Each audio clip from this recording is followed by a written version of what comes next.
Bonsoir à tous et à toutes. Écoutez, toujours très heureux de vous retrouver chaque semaine. Baruch Hashem, je rappelle qu'on est à Neve Shalom, la synagogue de Neve Shalom, au 106 avenue du Général Michel Bizot, dans le 12e arrondissement de Paris. Le cours démarre à 19h30. C'est un cours mixte. C'est marqué Vaishlach Yaakov Malachim Lefanav, Parashat Vaishlach. Yaakov, il a envoyé des anges, Lefanav devant lui. El Esav arrive. Vers Esav, son frère. Artsa Seir Zdedom. Donc il était Artsa dans le pays de Seir, qui est le champ de Édom. Vaïtsa votam les morts. Et ainsi il a dit à ses anges, Ko tameru tomeru le adoni l'esavati, vous direz à mon maître Esav, mon seigneur. Ko amar avdecha Yaakov, ainsi a dit ton serviteur Yaakov. Vous voyez? Im Lavan Garti, j'ai vécu avec Lavan. Va echaradata, j'ai tardé jusqu'à présent. En fait j'ai tardé parce que ça fait 36 ans déjà. Ouais. Ça veut dire qu'il a passé 14 ans à la yeshiva de Shem Ve'ever, après qu'il ait su par sa mère que Essa voulait le tuer, et que son père lui a dit tu vas trouver ta femme chez Lavan. Il a dit je vais partir en exil, ça va? Et avant de partir en exil, on se prépare à l'exil. Ouais, donc il a dû partir à la yeshiva, étudier la Torah, pendant 14 ans de sa vie. Ouais. Là qu'on dit une allusion, on dit Akol Kol Yaakov, la voix c'est Yadaim. Il y a combien de phalanges? 5. Combien de phalanges? Non, il y a 2 fois 2 plus 1. 1, 2, 3, 4, 5, 6, 7, 8, 9, 10, 11, 12, 13, 14. 14 phalanges, Yad. Yad, c'est 14. Quand on met les claques, c'est 14. Ouais, 14 phalanges, donc 14 ans. Pourquoi 14 ans? Parce que Yad Yaakov, Yad Esav, la main d'Esav. Pour se battre contre la main d'Esav, il faut 14 ans d'études, messieurs. Ça va? Et donc, il a mis 14 ans de sa vie. Ouais, là-bas c'est marqué Vaïchka Bamakomaou, il s'est allongé à cet endroit pour. Il a vu l'échelle qui montait au ciel, vous vous rappelez? Mais pourquoi Vaïchka, il s'est allongé là? Quoi, avant il s'est pas allongé? Ben là, il s'est pas allongé. Ça veut dire qu'il s'était pas allongé pendant 14 ans. Il s'était assis sur sa chaise et il s'est jamais bougé de sa chaise. Ça veut dire qu'il a dormi sur sa chaise, en fait. Ouais. Pour vous dire l'implication qu'il a eu à avoir pour étudier la Torah. Pourquoi c'est la Torah d'avant de partir en Galout? Parce qu'il y a une Torah qui permet de se renforcer contre l'exil. Ouais. C'est peut-être pour ça que Rachid nous dit là-bas dans la parashat Vaïshev que Yaakov, il étudiait la Torah avec son fils, avec son fils Yosef, vous vous rappelez? Et Rachid dit la Torah de Shem Ve'ever. La Torah de Shem Ve'ever. Mais moi, la Torah qu'il a pris ce matin. Non, la Torah de la Galoute. Ça veut dire qu'il savait que Yosef, il devait partir en exil. Il savait qu'il devait partir en exil. Il ne savait pas quand. Donc il étudiait la Torah de Shem Ve'ever, celle qu'il avait étudiée lui-même quand il est parti en exil. Ça va? Avant de partir en exil, il a étudié à la yeshiva. Et donc il faut se renforcer, c'est ça qu'il a voulu faire. Et donc il est parti 14 ans de sa vie. Il a fait partie 14 ans à la yeshiva de Shem Ve'ever, étudier la Torah. Ensuite il est parti 20 ans chez Lavan. Ouais. Il est parti 1 an et demi à Bethel et 6 mois à Sukkot. C'était 2 villes, 2 endroits différents. Bethel, c'est Jérusalem. Et Sukkot, c'est l'endroit où il est parti à Sukkot. Là, on a vu qu'il est parti à Sukkot aussi dans la paracha de cette semaine. Et donc, ça fait donc 1 an et demi plus 6 mois, ça fait 2 ans. 2 ans plus 20 ans, ça fait 22, 22, 14, 36. Ça fait 36 ans qu'il est parti déjà. Et qu'est-ce qui se passe? Ça fait 36 ans. Il a tardé jusqu'à présent. Mais là, c'est marqué dans le texte de la Torah. Il a demandé aux anges d'aller voir Esav Achiv. Esav Achiv. Esav, son frère. Bah, évidemment que Esav est son frère. Qu'est-ce que ça sous-entend, ça? Ouais, la Torah est à barre de mots, donc si elle a marqué les deux, en fait, il a eu peur de retrouver Esav. Ça veut dire le persécuteur. Est-ce que Esav qui voulait me tuer, il veut toujours me tuer? Je ne sais pas. Ou bien Achiv, peut-être qu'il a fait Teshuvah, peut-être qu'il a reconnu que la bracha me revient, peut-être que ce Esav, il est vraiment fraternel, dorénavant fraternel, ça veut dire il veut retrouver son frère qui a disparu depuis 36 ans, c'est peut-être ça qu'il a voulu faire, ouais. Je sais pas, Esav Achiv, je sais pas qui je vais retrouver. J'espère Achiv, j'espère retrouver son frère, mais il sait pas, il a peut-être peur que ça soit toujours Esav, il sait pas. Et donc c'est ce qui se passe. Donc il va dire. Et donc qu'est-ce qu'il fait? La première chose qu'il fait, c'est demander à ses anges d'aller vérifier. Mais il se présente comme lui, le serviteur de son frère qui est le Seigneur. Vous avez vu comment ça se passe? Il fait de la pédagogie là. Il fait de la. Quand on envoie des ambassadeurs, hein, il envoie des ambassadeurs. Il ne va pas commencer à lui raconter. Il dit Shor vachamor vetson ve'eved ve'shifra. Voilà ce que j'ai eu. Shor vachamor. J'ai eu des shor. Shor c'est des taureaux. Chamor c'est des ânes. Tson, du menu bétail, dont des brebis, des biches, des je sais pas quoi. Aeved, des serviteurs, des domestiques. Shifra, c'est des servantes. Veishlacha, la guide la doni, il me sochem benecha. Et je les envoie à mon maître, encore une fois, pour trouver grâce à ses yeux. C'est ça qu'il a dit. Ouais. Mais pourquoi il a envoyé ses animaux et ses marins? Pour dire, tu vois, la bracha que mon père m'a donnée, c'est une bracha sur la terre. Mishmane Haaretz. Je vais avoir des terres grasses, voilà ce que m'a dit mon père. Mais il n'y a rien de la terre. Il n'y a que des choses qui sont issues qui sont pas issues de la terre. Les animaux, voilà, de Shor, Hamor, Tson, Evet, Shifra, c'est rien à terre là-dedans. Pour dire, écoute, tu vois, comment dire, ne me jalouse pas en prétextant que tu m'as pris ma bracha. De toute façon, ça n'a pas fonctionné. Voilà ce qu'il lui fait dire. Ça va? Mais je le fais pour trouver grâce à tes yeux. Donc il a fait des cadeaux. C'est ce qu'on appelle, ouais, des cadeaux. Va Yeshua Malachim al Yaakov. Donc sont revenus ces anges vers Yaakov, les morts, en disant Banu al-Achicha. Banu al-Achicha. Tu as dit Esav arrive. Tu as dit, je sais pas, si je vais retrouver Esav arrive. Et il dit, on est venu, Banu al-Achicha, on revient de chez ton frère là. Elle Esav. Tu croyais retrouver ton frère, tu vas retrouver Esav. Vega molech likratecha arba meot ishimo. Il n'est pas venu seul, il est venu à 400 hommes. Ça veut dire ils vont lui faire son anniversaire, ce qu'on appelle faire son anniversaire. Ouais. Mais non, est-ce que c'était son anniversaire? Non. Vous savez, on souffle les 36 chandelles. Vous connaissez les 36 chandelles? Quand on a un coup sur la tête, 36 chandelles. Vous connaissez les 36 chandelles? Mais d'où ça vient ces 36 chandelles? 36 ans. 36 ans, Chazak ou alors. Ouais. 36 chandelles. Il y a combien de Nérot de Hanouka sans le shamash? Bah, le premier jour c'est 1, le deuxième jour c'est 2, ça fait 3, 3 et 3 ça fait 6, 6 et 4 ça fait 10, 10 et 5 ça fait 15, 15 et 6 ça fait 21, 21 et 7 ça fait 28, 28 et 8, 36 chandelles. C'est de là que viennent les 36 chandelles. Sans le shamash, c'est là les 36 chandelles. Ça vient de Hanouka. Vous vous rappellerez ou pas? Ça reste entre nous, hein. Et donc c'est là, donc ils ont voulu faire sa fête, Razak ou Balour. Maintenant, il est seul, adulte, avec ses femmes et ses enfants. Il peut s'en sortir ou pas? Ben non. Mal à la sauce tomate. Hein? Et 400 hommes. Ouais, on dit que le mal, c'est 400. Souvent, on retrouve 400 dans le mal. Ouais. Le chiffre 400, c'est un chiffre qui révèle le mal. Oui. Alors. Vayar et Vayira Yaakov Meod. Yaakov a eu très peur. Ouais. Vayetserlo, et il était très inquiet. Il a eu peur et inquiet. Rachid dit qu'il a eu peur de mourir. Et inquiet de devoir tuer les autres. C'est bizarre ça. Ouais. Est-ce qu'on est inquiet de tuer nos ennemis s'ils veulent nous tuer? Il y a un principe dans la Torah, ouais, c'est le fameux... ouais, c'est le Shin Bet. Le Shin Bet, c'est des espions israéliens. Il dit, à chaque fois qu'ils appréhendent, ils réfléchissent, ils voient ce qui se passe, et en fait, ils devancent toujours son ennemi. Parce qu'un balai orguecha, quelqu'un qui veut te tuer, Ashkem, lève-toi et tue-le. Ouais. Ça veut dire, c'est le principe. Donc ici, il devait survivre. Il devait survivre, Yaakov Avinu. Oui, évidemment, si quelqu'un veut le tuer, il veut. Ça va? Alors, comment c'est qu'il a eu peur de tuer? J'ai une réponse. Hein? J'ai une réponse, mais... Ouais, vas-y. J'avais appris comme ça que, en fait, il voulait avoir la Keuna. C'est pour ça qu'il a pris le droit d'aînesse. Et comme il voulait avoir la Keuna, un Kohen, il peut pas tuer. Il peut pas tuer. C'est ça. S'il tue, Il devient tamé, quoi qu'il ou. Ouais. Il devient inapte au service, c'est vrai. Alors, je vais te donner peut-être une autre réponse, qui est plus globale, en fait, peut-être. Tout ce qui arrive à Minashamaim ou pas? Ça veut dire quoi? Ça veut dire que... Qui c'est qui a envoyé Esav? Maintenant, est-ce qu'il faut se battre contre Esav? Si Hachem a envoyé Esav, c'est qu'il y a un problème. Alors je vous explique le problème. Il faut bien comprendre ce qui se passe ici. Il y a eu Abraham, Yitzhak et Yaakov. Il y a eu Abraham, Yitzhak et Yaakov. Mais Yaakov, c'est la finalité du travail qui a été fait par Abraham et celle de Yitzhak. On est d'accord? Parce que tout va naître de Yaakov Avinu, on est d'accord. Maintenant, si Hachem il envoie Esav avec 400 hommes, bon, est-ce qu'il peut s'en sortir, Yaakov Avinu? Non. Aucune chance de s'en sortir. 400 hommes, il est seul adulte. 1 contre 400, c'est impossible. Qu'ils vont faire ses enfants, qu'ils vont faire ses... Comment ils s'appellent? Ses femmes, impossible de s'en sortir. C'est 0. Ouais. Donc qu'est-ce qu'il lui a dit, Hachem? Qu'est-ce qu'il lui a dit, Hachem? En lui disant, je t'envoie 400 hommes, tu vas pas t'en sortir. Hein. C'est fini. Qu'est-ce qu'il lui a dit, Hachem? Prie. 400 hommes. 400 hommes. Qu'est-ce qu'il lui a dit déjà, avant de prier? Qu'est-ce qu'il lui a dit déjà? Avant ça, on va dire la prière, c'est une solution. Mais qu'est-ce qu'il lui a dit avant de solutionner la prière? Il lui a dit quoi? Il a dit Khalet. Khalet, ça veut dire c'est fini, mon vieux. C'est fini. Ouais.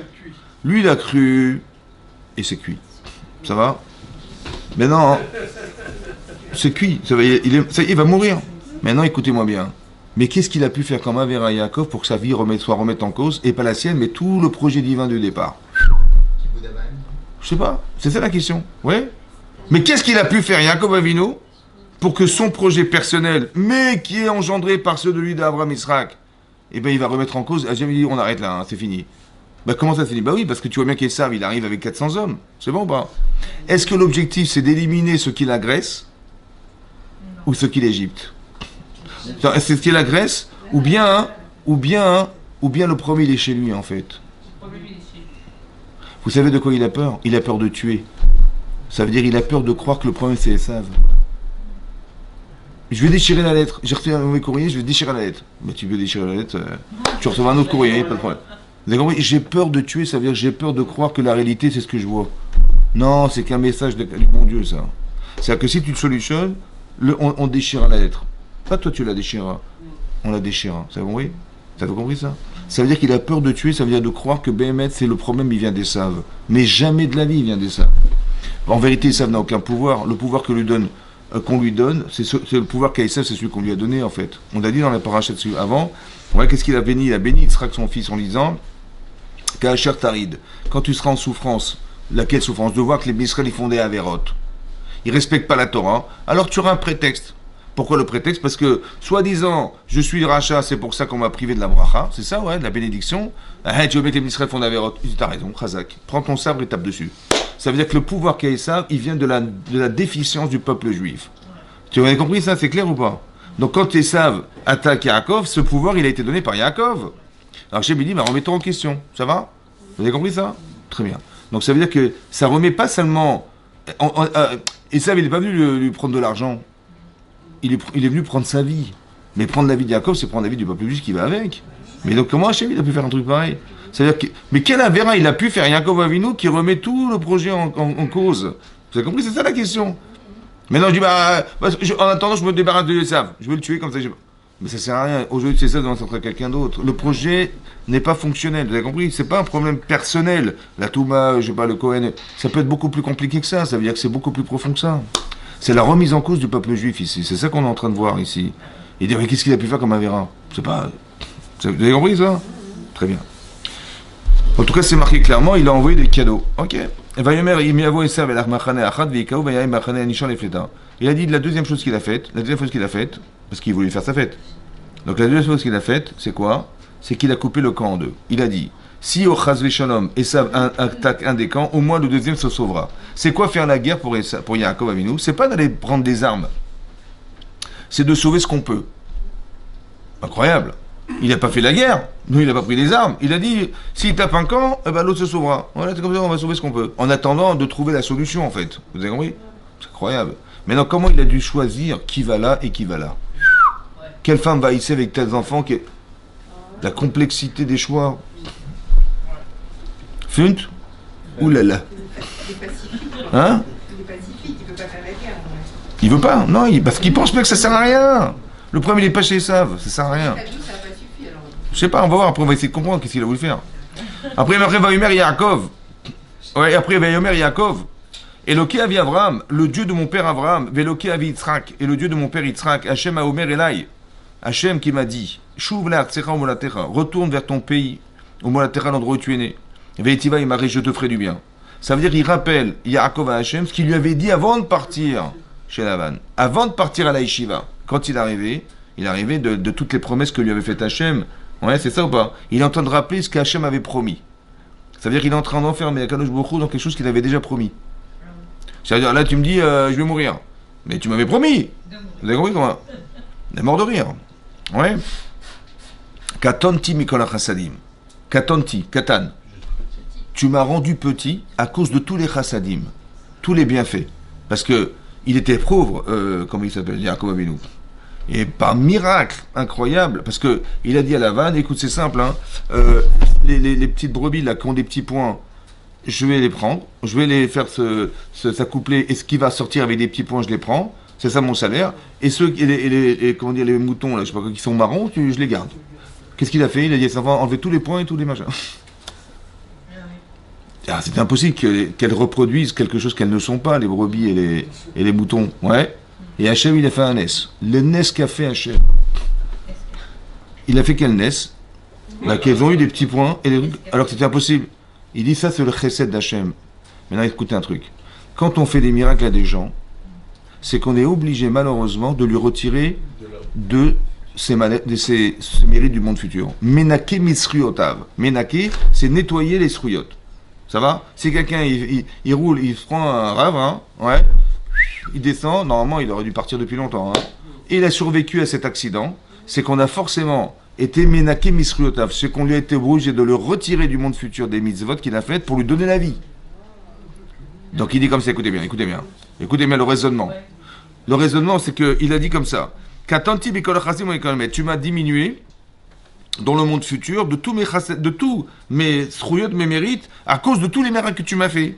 Mikol Haemet, Asher Asit et Avdecha, qui makli avarti et ayar denazé. Quand j'ai traversé le Jourdain, j'avais un petit bâton. Mais maintenant, est-il acheté machadot? Moi, j'ai 2 camps énormissimes de bétail, de shfachot, d'avadim, de gmanim, milliardaires. Ça va? Pourquoi il a pensé qu'il avait perdu ses mérites? Ben, tu as reçu la bracha de ton père, ben, elle s'est réalisée, ben, voilà, tu es riche, c'est ce que ton père t'avait dit, non? Oui, non? Ben, tu avais de la terre, tu as vendu, tu as acheté des avanim, des shfachot, des machins, puis voilà, tu t'es multiplié, fructifié. Oui, non? Pourquoi il a eu peur alors? C'est pourquoi il a eu peur? Parce que s'il avait du mérite dans le monde futur, est-ce que Esav l'aurait attaqué? Dites non. Bah non. Non. Or, il l'attaque. Et la mise à mort, ça veut dire que, a priori, 400 hommes, c'est qu'il n'a pas le mérite de survivre. Alors, comment ça fait que j'ai autant d'argent? N'est-ce pas qu'on m'a enlevé de mon monde futur et on est en train de me payer mes misotes dans ce monde-ci?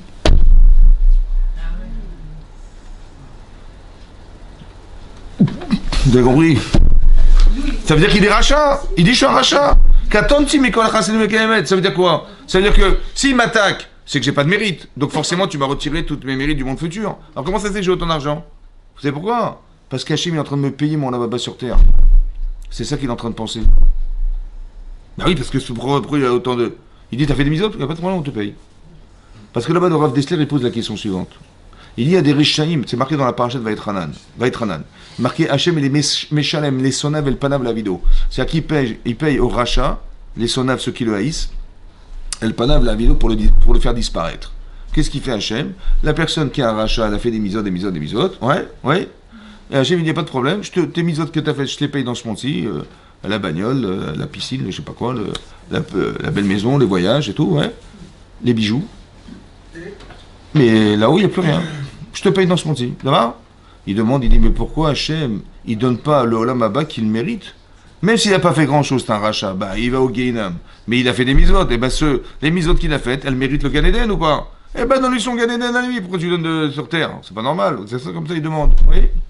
Vous avez compris la question? Pourquoi Hachem, il le paye? Non?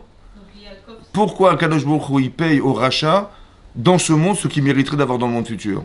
Non, ne paie rien sur terre et le fait lui mériter ce qu'il a gagné dans le monde futur à travers les misotes qu'il a faites, même si c'est pas grand chose. Mais donne-lui la part qu'il mérite d'avoir. Pourquoi en vérité il lui donne pas cette part? Vous savez pourquoi?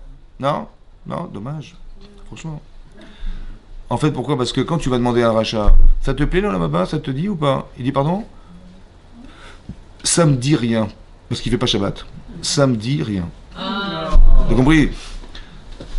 Ça me dit rien du tout. Ok, par contre, qu'est-ce que tu veux? J'ai dit, j'aimerais une belle bagnole, une jolie femme, une belle maison, et puis si je peux voyager, machin.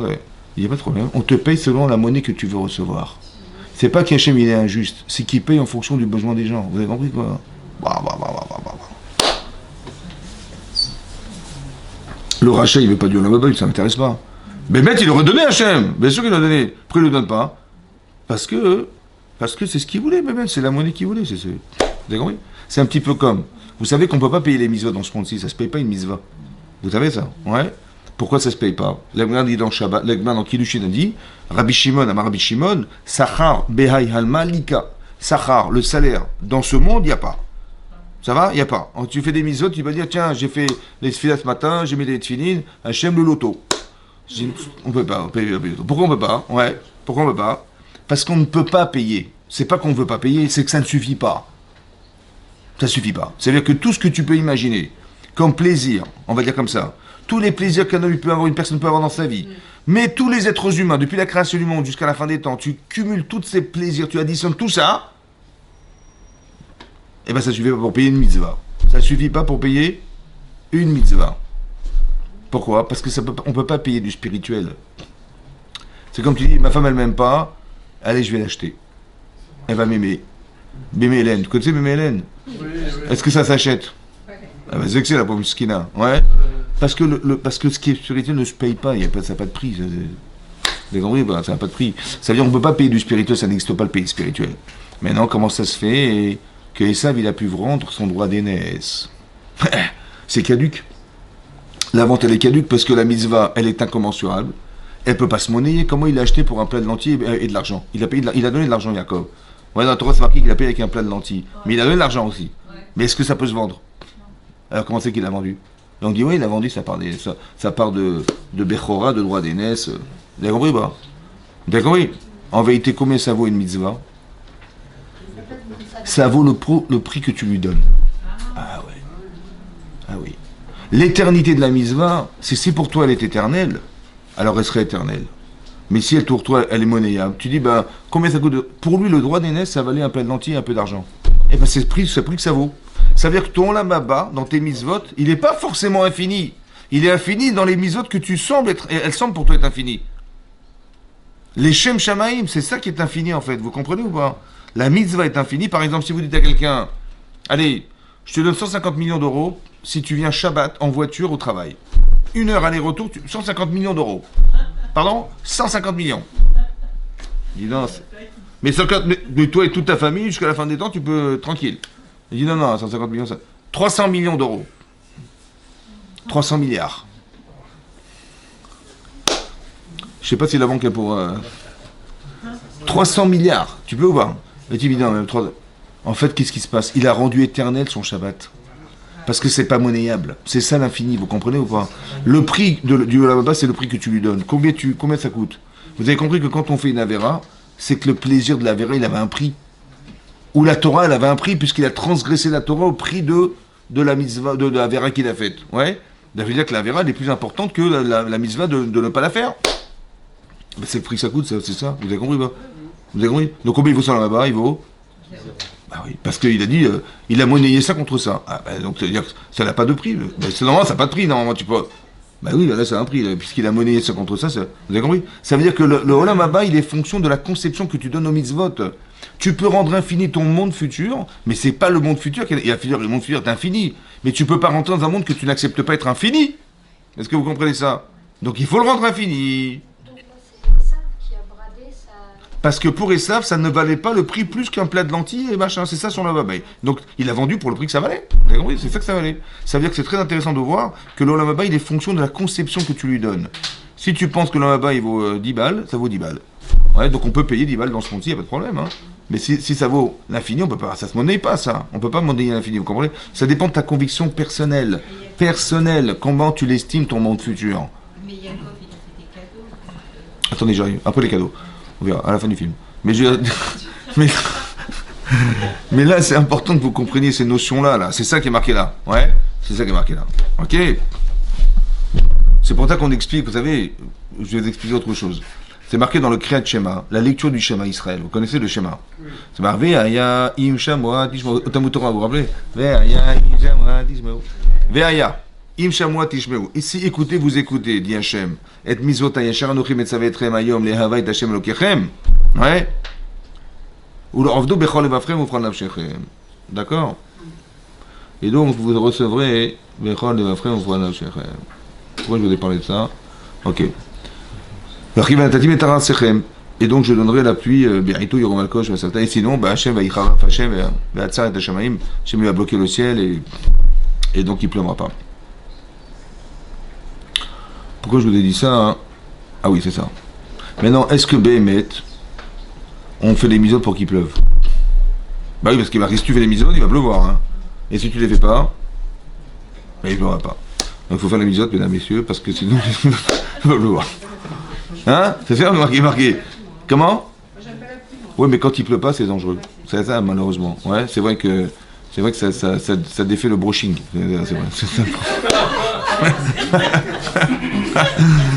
C'est ça le problème. Alors, c'est pour ça qu'il y avait la paradouma et la parachute et la parapluie. Alors, maintenant, est-ce qu'on fait la prière? Est-ce qu'on fait les miottes pour qu'il pleuve? Évidemment que non. Oui. Alors c'est comme ça en vérité. C'est comme ça. C'est que si tu t'engages dans les mitzvot, Hachem il va t'aider dans la parnassa. Et sinon, bah à quoi tu sers? Pas grand-chose. Tu vois? C'est-à-dire que la privation de parnassa, c'est un révélateur qu'on n'est pas forcément dans les cordes. Ouais. Mais ça veut dire que quelque part, c'est un révélateur. C'est pour ça que Rivka, elle a dit à son mari, il faut absolument que tu donnes la bracha à Yaakov Avinu. Pourquoi? Parce que si tu donnes la bracha à Esav, et il va devenir Racha, et ben il aura la bracha, ben tout va marcher tout comme il faut. Je dis non, la bracha elle dépend de la Torah. Il faut la donner à Yaakov. Ça veut dire que quand ça n'ira pas dans la Torah de Esav, il va consulter, il va dire mais je comprends pas, j'ai un problème, ça marche pas. Et ben il va aller voir Yaakov Avinu, il va faire teshuva, et là ça va permettre à Yaakov de retrouver la Torah. Ça va? Par contre il y a des gens, donc il est marqué clairement que si tu fais les mitzvot, on vient tous d'Afrique, du Nord, ouais. Donc si tu fais les mitzvot, eh ben on dira que tu viens d'Afrique du Nord, et sinon, eh ben il n'y a pas d'Afrique, il n'y a pas d'argent. C'est ça qui est marqué, oui non? Ah pourtant tu vois des gens, c'est des Rechaim, alors Habba Bekom. Ils sont blindés. Ouais, comment c'est possible qu'ils soient blindés? Mais c'est contraire à ce qui est marqué dans le Kriyat Shema. Il y a marqué si tu fais les mitzvot, il va pleuvoir, ça veut dire que tu auras de quoi vivre, et sinon, il n'y aura rien du tout. Et or, tu vois des gens qui sont ni Shomer Shabbat, ni rien du Tarata Mishpara, ils ne connaissent pas la couleur, et rien du tout, et pourtant ils ont de l'argent, ils ont de plus ils ont tout ce qu'il faut. Comment c'est possible alors? Vous avez compris? Comment c'est possible? Parce qu'il paye. Alors je vais vous dire comme ça. Si vous voyez que tous les gens qui font des mitzvot, ils vivent bien.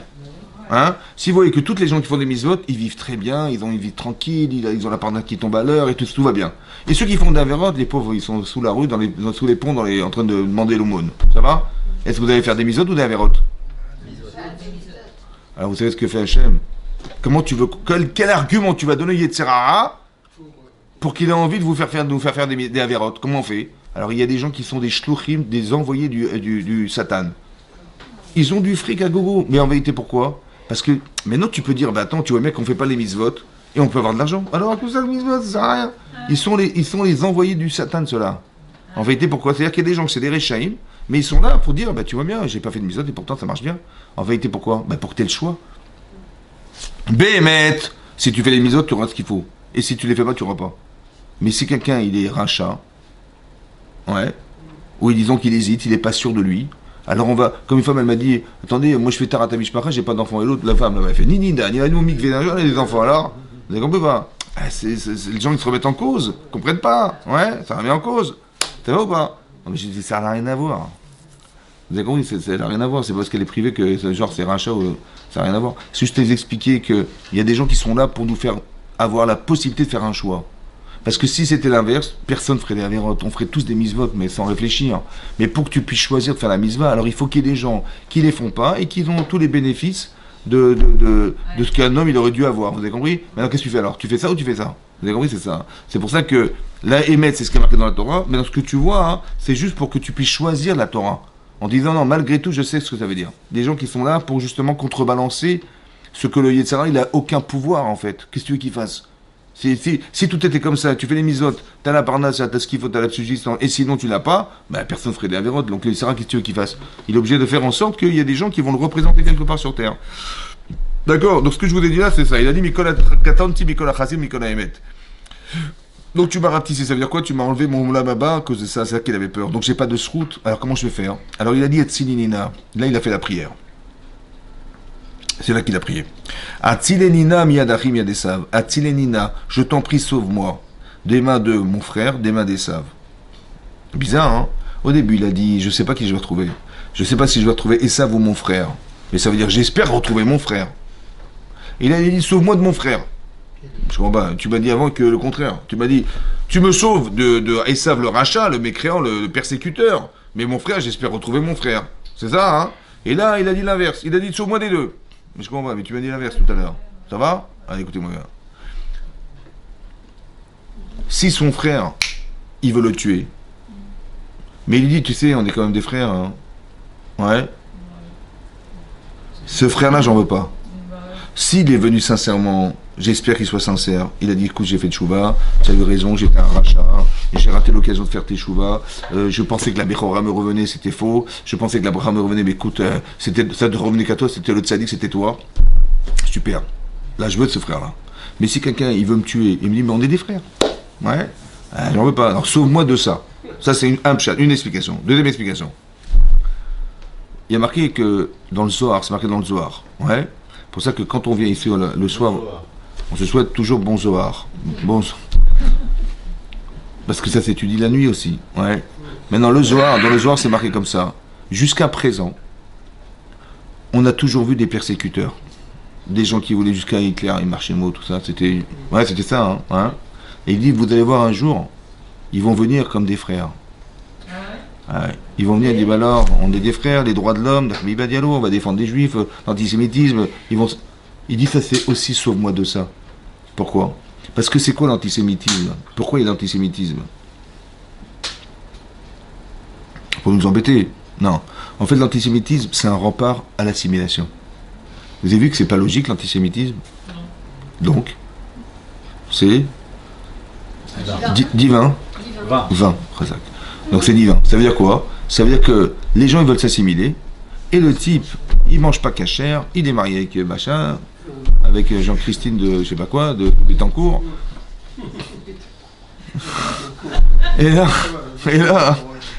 Et tout à coup, le type il dit mais t'es un sale juif toi.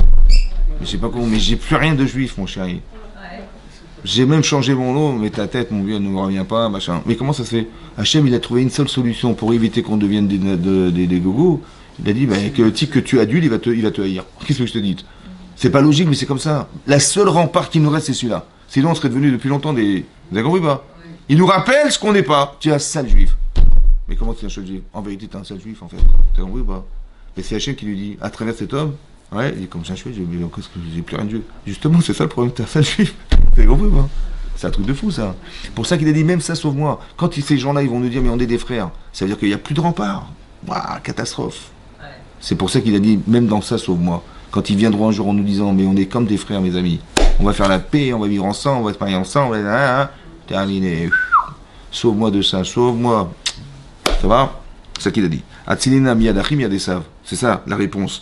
Pourquoi au départ il a dit j'espère retrouver mon frère et là je supporte pas de retrouver mon frère et sauve-moi de lui, c'est ça le chat. Ça va, vous avez compris, non? Et tu m'as dit que tu me sauverais, tu me ferais du bien, mais tu m'as promis que j'aurais une descendance aussi nombreuse que le sable de la mer, ça permet qu'on ne pourra même pas tout compter tellement il y en a, ouais, etc., etc. Donc il a fait 3 choses. 1, des cadeaux. 2, la guerre, Hazak, il a séparé le camp. Et 3, la prière. Vous savez ce qui est marqué là? C'est les 3 façons de se battre contre les nations. Des fois, il faut faire des faillots. Ouais. Adoni Esav, Ani Avdecha, je suis ton serviteur, blablabla. La diplomatie, on envoie des diplomates, des machins pour essayer de calmer le jeu. Ça va? Si ça marche pas, on se sépare. Ça veut dire on essaie de sauver ce qu'on peut, les meubles. Ouais. Et sinon, on prie Hachem. Les 3 manières de faire. Ça va? Les 3 manières. Et la prière aussi, ça marche. Ouais. Même si on n'a pas de mérite. Parce qu'il a dit qu'à Tonti Mikol Chassadim, on est bien d'accord, il n'avait plus rien lui. Et c'est ce qu'il a pensé, n'est-ce pas? Ouais. Et malgré tout, on prie. Pourquoi on prie dans ces cas-là? Pourquoi? Moi j'ai compris, mais bon, on le mérite pas. Est-ce qu'on le mérite? Mais non. Alors comment ça se fait que... Hein? Mais on le mérite pas. Il a dit j'ai plus rien là-haut, que ça sert de prier. On n'a rien à perdre. C'est vrai. C'est autant ça que... Non, mais il faut donner... Faut pas dire ça. Non, mais il y a... Attends, on va dire autrement. Hein? On n'a plus rien à perdre. Ça, de toute façon, qu'est-ce que ça coûte? Non, c'est pas ça qu'il faut dire. Il faut dire comme ça. Pourquoi on fait des avérotes? Mais pourquoi on n'est pas capable de supporter, de surmonter? On est faible. Parce que la Torah qu'on a, elle n'est pas assez forte pour repousser le mal. Alors on prie Hachem qu'il intervienne. Maintenant, si Hachem intervient, on dit mais grâce à Dieu, il nous a sauvés, machin. Ça va renforcer ce qui nous a manqué ou pas? Oui ou non? Oui. Eh bien c'est comme ça qu'on va gagner de Badle Yitzhara. Vous avez compris ça? Vous avez compris? Je vous le répète. Et s'il intervient? C'est qu'on n'a pas assez prié, ou pas assez bien, c'est ça. Disons qu'on n'est pas assez Parce que la sincérité et l'authenticité. Il n'y a qu'à Hollywood qu'on fait du cinéma. Mais à la synagogue, on ne fait pas de cinéma. Ça va? On est authentique. Ça veut dire on doit être soi-même. On ne peut pas dire je fais ça et puis je fais le contraire et puis soi-disant, mais ça ne marche pas. Ça va, il faut être émette. Donc il faut être émette, ça veut dire il faut dire je vais faire la Torah, je vais étudier la Torah, je vais faire les misotes comme il faut, je vais être une femme cachère, je vais être un homme cachère, je vais être tout ce que vous voulez. Mais il faut être comme ça, c'est ça. Donc si on n'est pas ça, on ne peut pas demander à Hachem de nous proposer quelque chose alors qu'on n'est pas. Parce qu'il a fait tout ça pour arriver à corriger ça, vous comprenez ou pas? Quand on a dit qu'il a envoyé Paro, c'est pas pour se débarrasser de Paro, c'est parce qu'on devait recevoir la Torah. Mais on n'avait pas le niveau des Mouna. Alors on va prier Hachem, on va crier vers Hachem. Et qu'est-ce qu'il a fait Hachem? Improbable, hein. Il a ouvert la mer. Il a ouvert la mer Rouge. Un truc de fou, quoi. Et donc, on n'aurait jamais imaginé, comment tu vas imaginer, la mer va s'ouvrir. La mer va s'ouvrir. Waouh, spectaculaire. Et tu rentres dans l'eau, tu dis, c'est le seul endroit où on peut se sauver, c'est là-bas. Et on est rentré là-bas, on nous a poursuivis, la mer elle s'est renversée sur eux, et on a fait la chira, on a dit, merci Hachem. En vérité, c'est ce qui nous avait manqué, ou du moins c'est ce qu'il nous faudrait pour accepter la Torah. Cette émouna-là, il la faut, celle-là, on l'a pas. Alors Hachem, il provoque cette situation pour arriver à atteindre ce niveau-là. Vous comprenez? Maintenant, quand Hachem intervient, il va nous renforcer. En nous renforçant, on a la force maintenant. Si demain il te propose des sarats d'aller faire une avéra, tu dis attends, il m'a sauvé la vie, ça je peux plus, c'est fini. Vous avez compris ce que je veux dire? En fait, la avéra n'est qu'un révélateur que sur la balance, le Yetzer, il pèse plus lourd que ma conscience personnelle. Alors il faut renforcer cette conscience. La prière permet ça. Vous comprenez ou pas? Ça veut dire que quand tu vas prier, il va devoir intervenir. C'est-à-dire que c'est surtout quand tu n'as pas de mérite en vérité. Parce que si tu en as, tu n'as pas besoin de prier, il va rien t'arriver. Mais si tu n'en as pas, c'est là qu'il faut prier. Et la prière va faire que Hachem va t'envoyer des événements qui vont justifier le fait de renforcer ce qui t'avait envoyé. Vous avez compris ça? Vous avez compris ça? Mais c'est ce qu'il a fait, donc il a prié 3 fois. Ok. Qu'est-ce qui va se passer? Donc il s'en va. Ok. Qu'est-ce qui se passe? Là, il est où? Cette nuit même. Donc il est en pleine, donc il a dormi sur place et le matin, dans la nuit même, Vaikach et Shtenashav, il a pris ses 2 femmes, Shrifrotav et les 2 servantes, Vetechadathar Yeladav et les 11 enfants, Vayavor et Mahavar Yabok. Il a traversé le Mahavar Yabok, c'était un fleuve, ça s'appelle le Yabok. Ça va? Vaikachem Vayeverem. Donc il les a pris et il les a fait passer de l'autre côté de la rive. Et Anachal, Vayaver et Charlot, il a fait passer tous les charlots. Non, Vayaver est un charlot. Non, il l'a fait passer tout ce qu'il avait, tous les biens, tout ce qu'il avait. Ça va? Et c'est marqué, et après,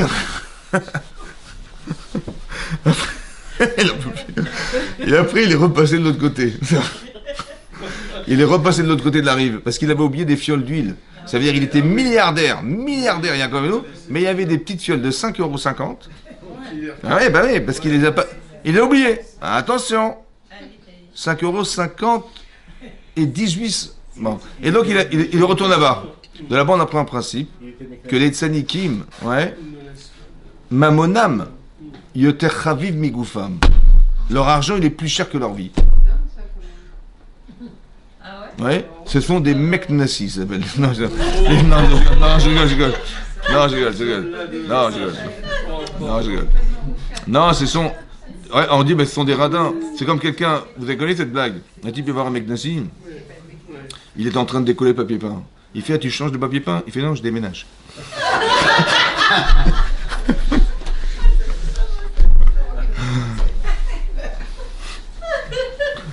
Alors, vous avez compris? Mais là, on a l'impression que les tzadikim, leur vie, leur argent est plus important que leur vie. Comment c'est possible? Bizarre. Comme ça, c'est la Gemara. Où est cette Gemara? C'est vous qui avez étudié. Il y a une Gemara, ouais, la Gemara. Ça vous dit, non? La Gemara, en fait, elle dit là-bas que, comment elle s'appelle? Yochebed, quand elle a dû accoucher prématurément, d'après Rachi, et qu'elle a mis cet enfant au bout de 3 mois dans un berceau, là-bas, la Gemara dit qu'elle a pris le bois le moins cher possible, ouais, et elle a mis du goudron, mais bon, des trucs pas trucs. Pourquoi? Parce que Mamonam chez Tzadikim, Chavi Odem et Gouva. Pourquoi? Parce que l'Opashtou Yedem Begezel. Parce qu'ils n'ont pas volé cet argent. Ça va? Maintenant, comment ça se réfléchit? Alors, c'est une parenthèse dans le cours, c'est juste pour vous expliquer cette notion-là. La notion de l'argent, comment ça se réfléchit. Ouais. Maintenant, imaginez-vous, vous avez fait des fouilles archéologiques, ouais, et vous avez retrouvé le Sidour, le livre de prière de Adam Arishon. Wow. Et vous avez retrouvé un livre, et vous avez dépoussiéré, et vous avez vu Adam Arishon, Sidour, le pétard de Eliaou, c'était... Ouais. Il était rouge avec une mèche. Mais non. Truc de fou, quoi. Bon. Et un type, il vient, un américain, il dit, écoutez, on a un musée du judaïsme aux États-Unis à New York, je vous l'achète. Combien ça se vend? C'est combien hein? C'est un prix? Ça va de prix.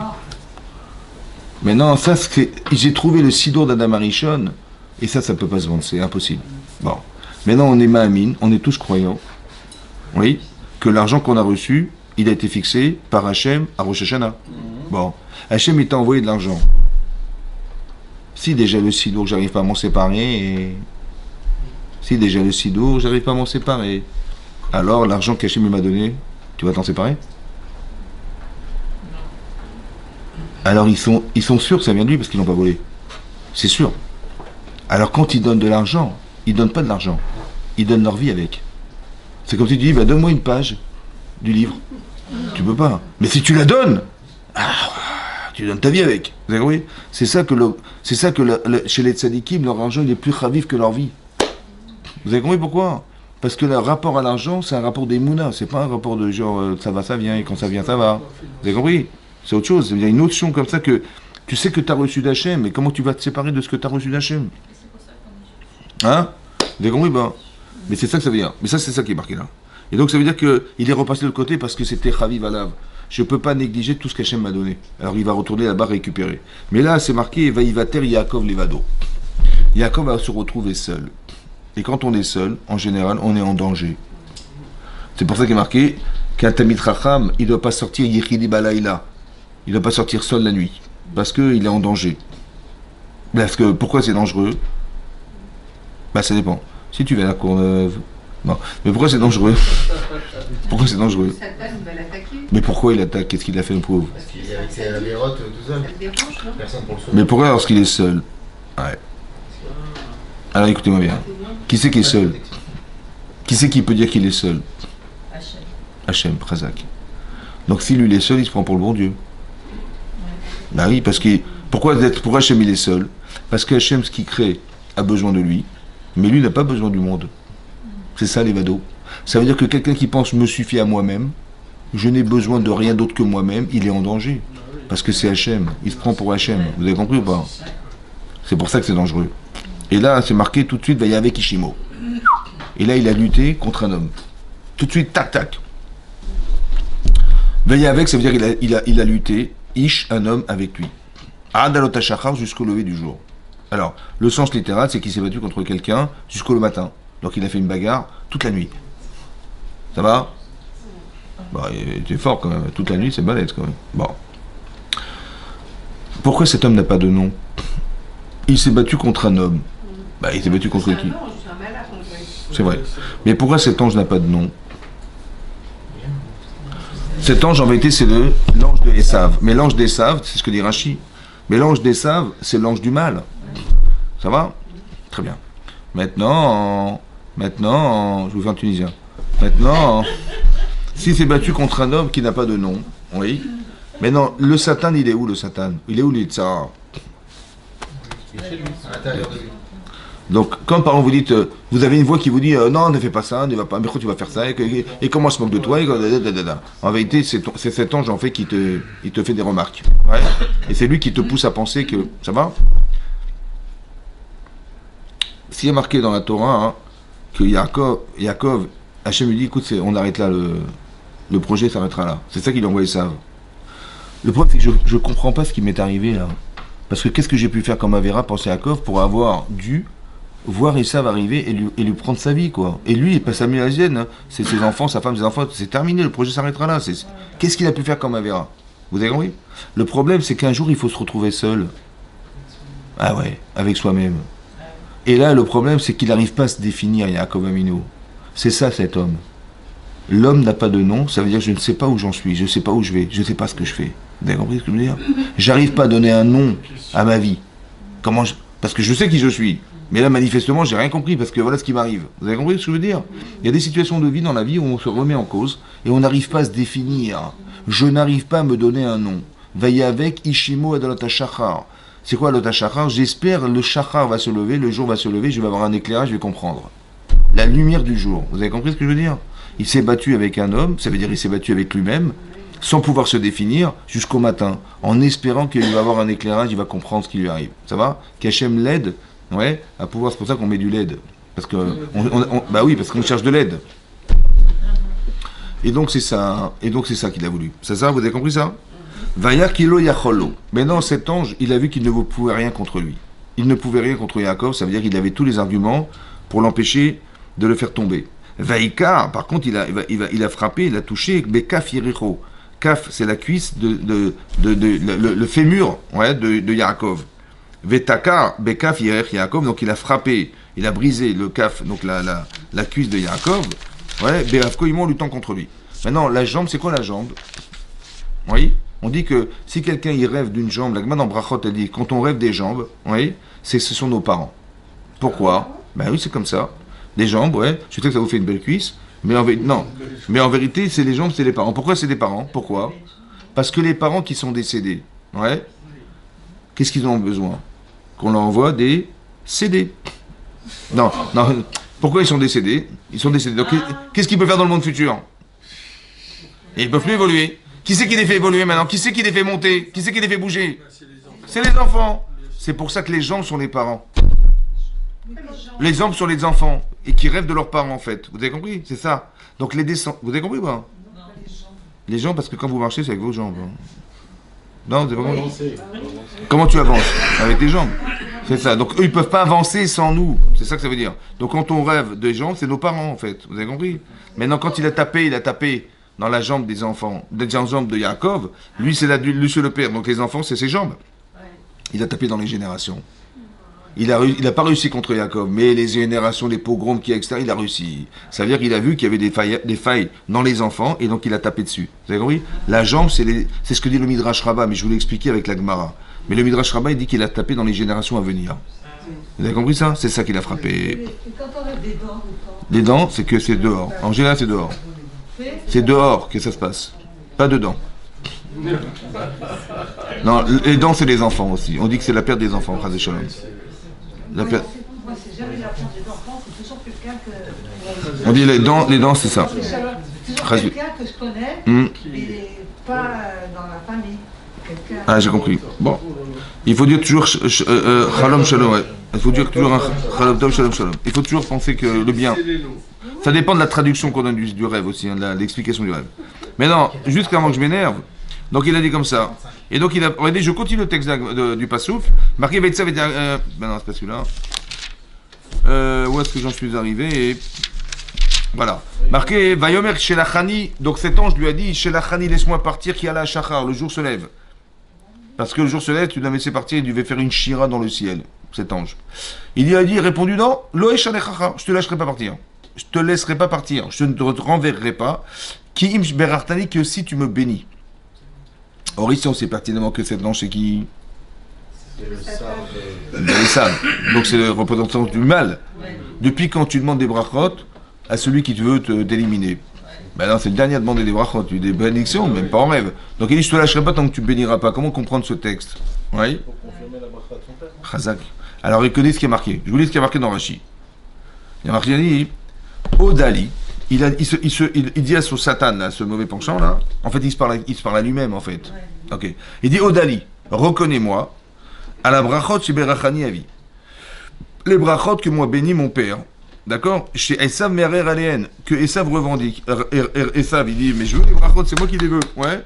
Il dit, je ne te lâcherai pas tant que tu ne me béniras pas. Ça veut dire quoi me bénir? Reconnaître que la bracha que mon père m'a donnée me revient. Et celle que revendique Esav. Voilà ce qu'il a dit. Ça va? Mais pour dire ça, mais il faut que tu reconnaisses que la bracha me revienne. Qu'est-ce qu'il lui a dit le Satan pour qu'il ait besoin de lui dire, mais il faut que tu reconnaisses la bracha qui me revient? Qu'est-ce qu'il lui a dit le Satan? Donc si Satan, c'est la défaillance d'Abraham, de Yaakov, donc qu'est-ce qu'il s'est dit Yaakov? J'en veux pas de la bracha. La bracha, c'est pas pour moi, c'est pour Esav, c'est pour machin. Quand est-ce qu'il a pu penser ça, à votre avis? Quand il est sorti de chez Lavan, c'est marqué, Vaïfrotz Aish Meod Meod. il s'est fructifié cet homme, méod, énormément, énormément. C'est-à-dire qu'il est devenu très très riche en sortant de chez Lavan. Pourquoi c'est marqué Aïch?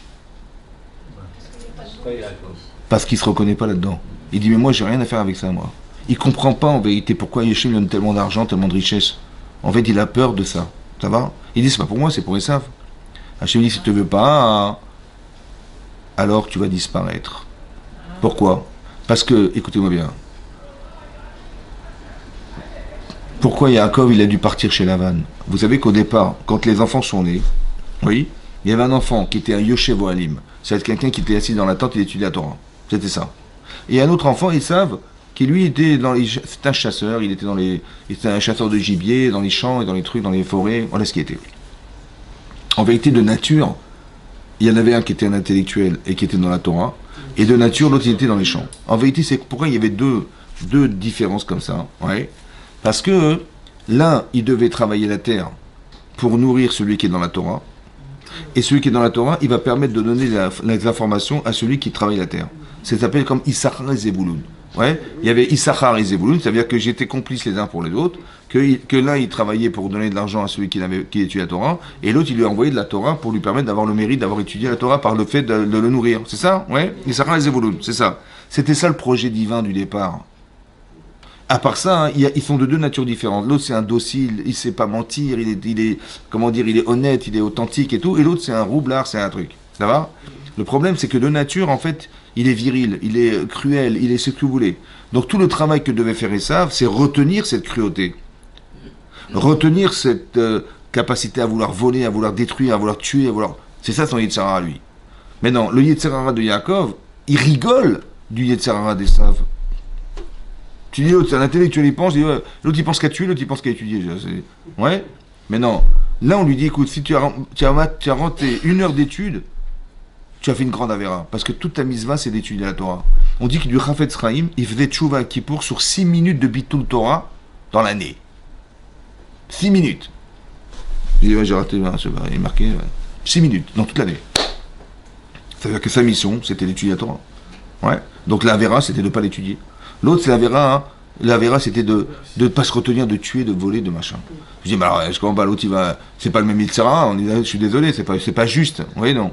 Bon. Alors, il faut savoir une chose. On se fiche du résultat.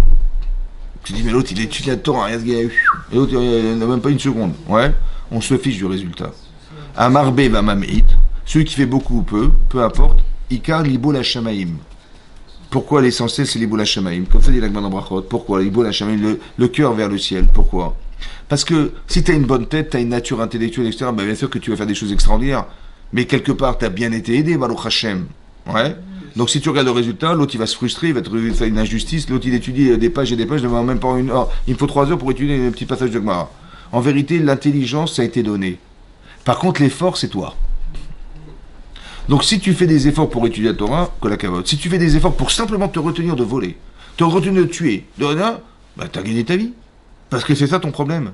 Vous avez compris pas? Maintenant c'est pour ça que Esav, il devait avoir la capacité de retenue, ce qu'il n'a pas su faire.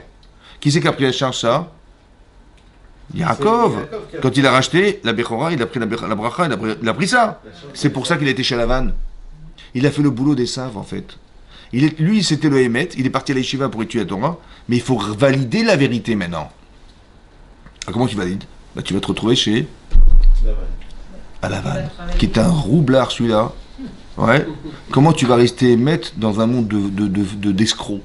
Alors là, tu vas valider ta vérité là, ma chérie. Là. Tu vas valider là. En vérité, on ne te demande pas de savoir, on te demande de devenir. Tu dis, voilà, on a écouté un cours, le Rav il a dit ça, il a dit ça. Ok, super. Mais maintenant, il faut que tu vives avec maintenant.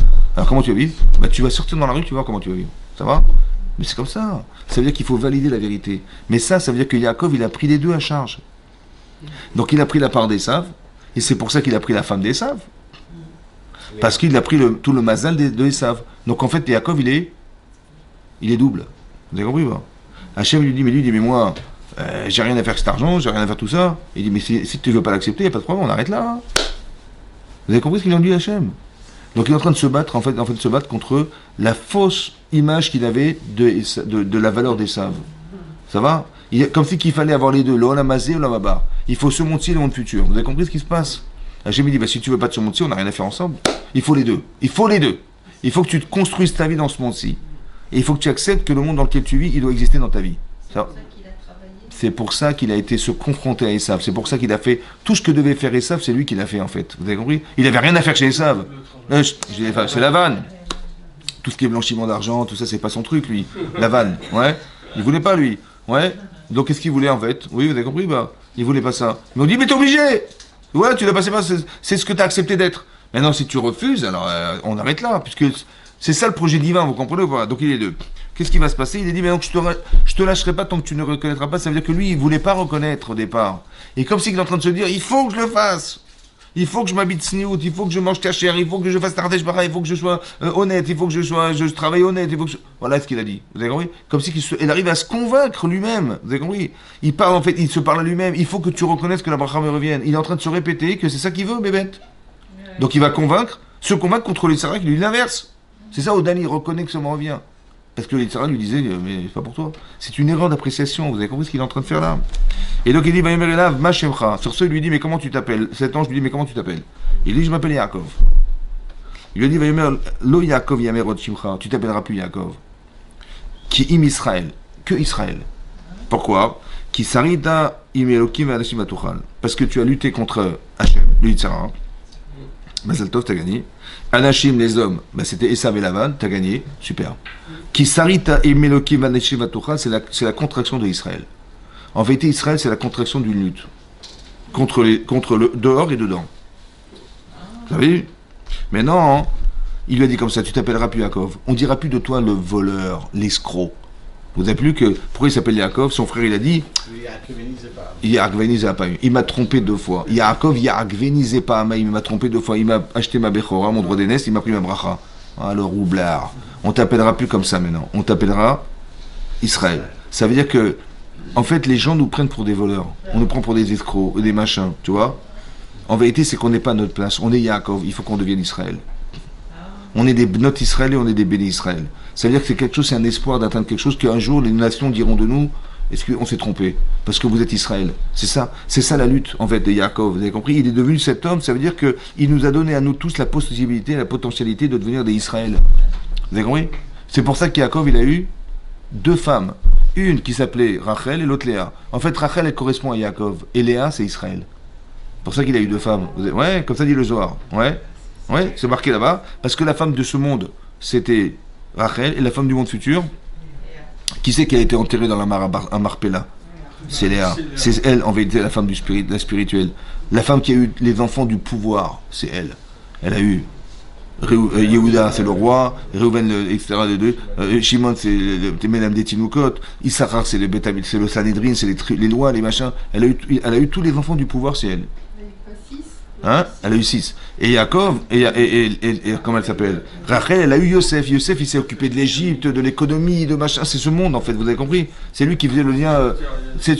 Qui c'est qui va prier pour que les enfants d'Israël, ils retournent en Israël après qu'ils ont été exilés de... C'est elle, c'est Rachel. Elle dit qu'elle a prié, Hachem dit, j'écoute ta prière, ils reviendront en Israël. Mais c'est sur terre, c'est pas Léa, ça.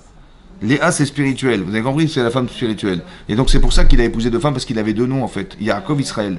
C'est deux niveaux de conception de soi, c'est ça. Et nous, on aspire à devenir Israël. Vous avez compris? Quand on est des enfants d'Israël, ouais, on dit... Parce qu'on aspire à devenir ces personnes. On veut absolument atteindre ce niveau-là. C'est ça qui est marqué là. Vous avez compris, en fait, la lutte. Mais écoutez-moi bien. Et ça va arriver. Incroyable. Et donc, c'est marqué comme ça. Donc, qu'est-ce qu'il a fait? Il a envoyé les cadeaux, les machins. Il a envoyé des présents. Il a dit, vous direz que c'est un cadeau que je vous offre. À chaque fois, il recevait comment dire, un camp carrément de des Doroni, voilà, c'est ça. Et donc, il arrive là, ouais. Et donc, qu'est-ce qui se passe? Où est-ce que j'ai sauté là? Alors c'est marqué comme ça.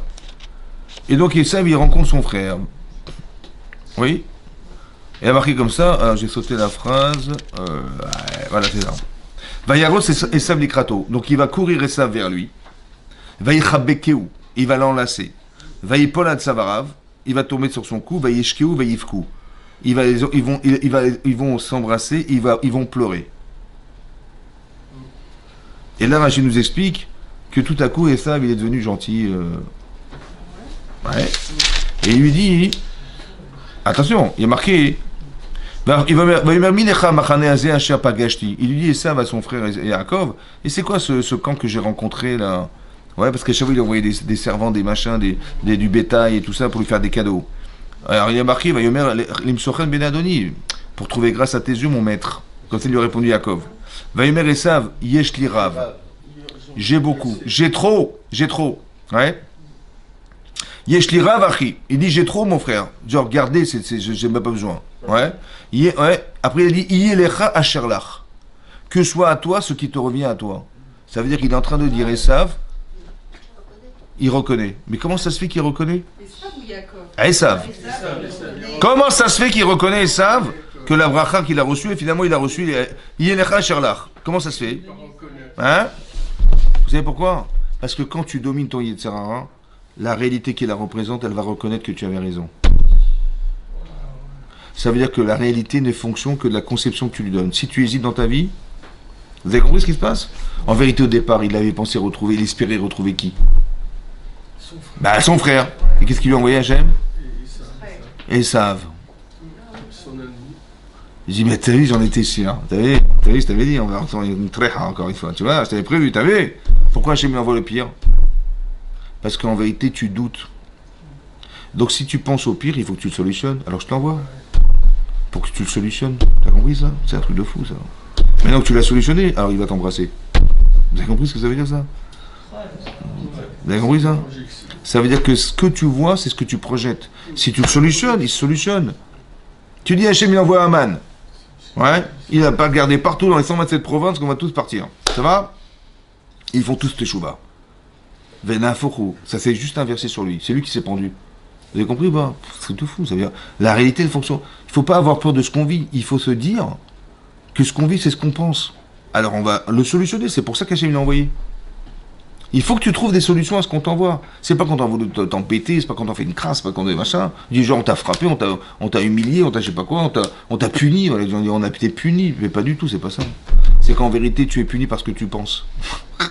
Donc si tu penses que tu vas retrouver ça, bah, tu vas retrouver ça. Si tu penses que tu vas... Vous savez, pourquoi tu doutes en fait? C'est pire que ça. Écoutez-moi ce qui est marqué dans le Midrash Rabbah. Ce que je dis, il est marqué dans le Midrash Rabbah. Il y a marqué que à quoi ça ressemble cette histoire avec Esav et Yaakov et tout ça, il a envoyé les cadeaux, il a prié et tout ça, à quoi ça ressemble. La Gemara dit c'est comme quelqu'un il est sur un chemin, ouais, et au milieu du chemin il y a un chien, un gros chien qui dort. Maintenant monsieur il traverse la route, il arrive au milieu et puis le chien il prend toute la route quoi, un gros chien quoi. Et il ne sait pas s'il est dangereux, méchant ou pas. Il n'y a pas marqué chien méchant, il n'y a rien marqué. Alors qu'est-ce qu'il fait? Ouais, qu'est-ce qu'il fait? Il dit mais je vais tester. Il va tirer l'oreille du chien. Il dit si il commence à crier machin, je me sauve et sinon je passe ma route. Là-bas, il est marqué dans le Midrash, mais il dort le chien. Pourquoi tu l'as réveillé? Comme ça, c'est marqué dans le Midrash. Maintenant, est-ce qu'il dort, Esav? Non, il est en train d'arriver. Alors écoutez-moi bien maintenant. Tant que les choses ne te touchent pas, elles dorment. Tant que les choses ne te touchent pas, elles dorment. Alors tu peux tout faire avant que ça arrive. Ça va? Fais tchouva, fais ce que tu veux, machin. Tant que ça ne te touche pas, ça dort. C'est ça qui est marqué. Comment Chachamim ils ont pu comparer un chien qui dort? Mais il dort pas le chien. Non, tant qu'il te touche pas, il n'est pas là qu'il dort. C'est-à-dire que tu peux le laisser dormir. Comme si que ça veut dire une chose, ça veut dire aussi autre chose. Qu'est-ce que tu as été faire de faire des cadeaux, des machins? Il dormait le chien, tu l'as réveillé. Il fallait avoir confiance à Hachem. Pourquoi tu l'as réveillé? Vous avez compris pas? Je dis je dois arriver, j'ai envoyé des cadeaux, des machins. Mais pourquoi tu l'as réveillé? Il dormait. Tu serais passé ta route, il serait rien passé. Tu n'as ni envoyé de cadeaux, ni envoyé machin. Mais tout ça parce que il est arrivé, comment il s'est réveillé? Parce que lui il doute, Yaakov, il ne sait pas qu'il va retrouver. Mais en vérité, pourquoi on doute dans la vie? Vous savez pourquoi? Parce qu'il y a une défaillance, en fait.